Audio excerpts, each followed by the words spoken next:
సమస్యలపై పార్టీల వైఖరి ఏందో స్పష్టంగా తెలియజేయాలి. ఎందుకంటే 10 సంవత్సరాల నుంచి కాంగ్రెస్ పార్టీ టీఆర్ఎస్ పార్టీ నిరుద్యోగులను అణచివేత గురి చేసింది, అవమానాలకు గురి చేసింది, ఎన్నో కేసులు పెట్టి ఇబ్బందులకు గురి చేసినటువంటి పరిస్థితి. మనం ఇప్పుడు కూడా టీఆర్ఎస్ పార్టీని కాదని చెప్పి మన కాంగ్రెస్ పార్టీకి ఓట్లు వేసిన 3 సంవత్సరాలు అయింది. ఇప్పటికి కూడా విమర్శలు చేస్తూ ఉంది.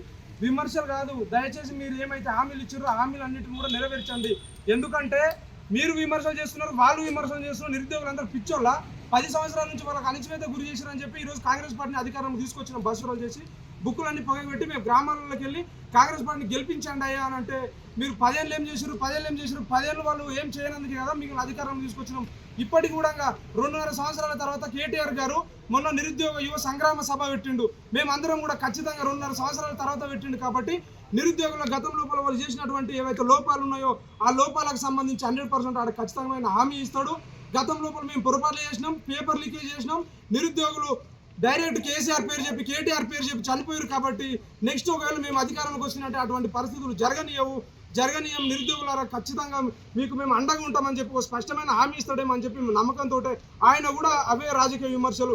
ఆయన అంటూ మీరు 2 లక్షల ఉద్యోగాలు ఇస్తామన్నారు, జాబ్ క్యాలెండర్లు ఇస్తామన్నారు, నిరుద్యోగ భృతి ఇస్తామన్నాడు. ఏమి ఇస్తలేరని చెప్పి కేటీఆర్ గారు చెప్తా ఉన్నారు. వాళ్ళు ఏమి ఇస్తలేరని చెప్పి మళ్ళీ మేము మీ దగ్గరకు వస్తూ ఉన్నాం. మళ్ళీ మీ దగ్గరకు వస్తే మీరు వాళ్ళపైన వాళ్ళు మీ పైన విమర్శలు చేసుకుంటుంటే మా పరిస్థితి ఏంది? కాబట్టి దయచేసి మా నిరుద్యోగుల అంశం ఎవరైతే తీసుకొని మీరు అధికారంలోకి వచ్చే ప్రయత్నం చేస్తూ ఉన్నారో వాళ్ళకి ఖబర్దార్ తెలియజేస్తున్నాం. ఇప్పటికే ఒక తరం నాశనం అయిపోయింది. కాంగ్రెస్ హయాంలో కూడా ఇంకో తరం నాశనం కావడానికి సిద్ధంగా ఉంది. కాబట్టి మేము నాశనం కావడానికి సిద్ధంగా లేం.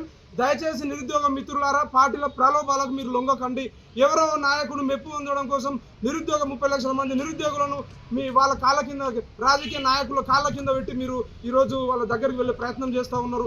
మీరు ఎన్నిసార్లు పోయినా ఇప్పుడు టీఆర్ఎస్ పార్టీ వెనకాల పోతున్నారు. టీఆర్ఎస్ పార్టీ బలమైన హామీలు ఇవ్వట్లేదు. ఒకవేళ అధికారంలోకి వస్తే ఖచ్చితంగా మళ్ళీ మోసం చేయదని చెప్పి మీరు హామీ ఇస్తారా? గతం లోపల మీరు బస్సు యాత్రలు చేశారు, ఊళ్ళకు నిరుద్యోగుల తరఫున ప్రచారం చేస్తే ఖచ్చితంగా అన్యాయం జరుగుతుందని చెప్పి కాంగ్రెస్ పార్టీని తీసుకొచ్చినాం. మీరు అందరూ మళ్ళీ ఇప్పుడు టీఆర్ఎస్ పార్టీ సైడ్ పోయినారు. కనీసం టీఆర్ఎస్ పార్టీ ఒక్క హామీ అయినా స్పష్టంగా ఇస్తుందా? ఈ గతం లోపల జరిగినటువంటి సమస్యలన్నిటిపైన క్షమాపణ చెప్పి ప్రయత్నం చేస్తూ ఉందా? తర్వాత అధికారంలోకి వచ్చిన తర్వాత మోసం చేయదని చెప్పి గ్యారంటీ ఏముంది? కాబట్టి మేము ఏ పార్టీలో నమ్మే పరిస్థితి లేదు. మేము ఏ పార్టీకి సంబంధించినటువంటి వ్యక్తులు.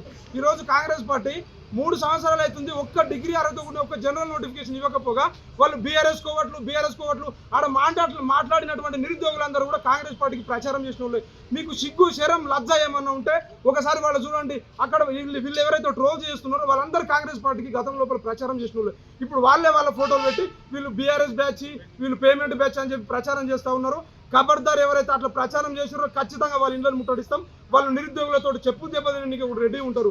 ఎందుకంటే మాకు గతం లోపల అన్యాయం చేశారు కాబట్టి మిమ్మల్ని తీసుకొచ్చినాం. మీరు కూడా ఇంకా విమర్శలు చేసుకుంటూ పోతే మా నిరుద్యోగుల పరిస్థితి ఏంది? కాబట్టి దయచేసి బీఆర్ఎస్కు సంబంధించిన నాయకులు ఎవరైతే ఉన్నారో ఇప్పటికే నిరుద్యోగులకు ఒక స్పష్టమైన హామీ ఇస్తేనే మిమ్మల్ని నమ్ముతామని చెప్పి వాళ్ళని కోరుకుంటూ, కాంగ్రెస్ పార్టీ కూడా ఇప్పటికైనా మీరు విమర్శలు ఆపండి. విమర్శలు ఆపి 18 మంది నిరుద్యోగులు చనిపోయారు. కాబట్టి దయచేసి మీరు ఇచ్చినటువంటి హామీలు నెరవేర్చండి అని చెప్పి చిక్కడపల్లి వేదికగా మేము కోరుకుంటాము.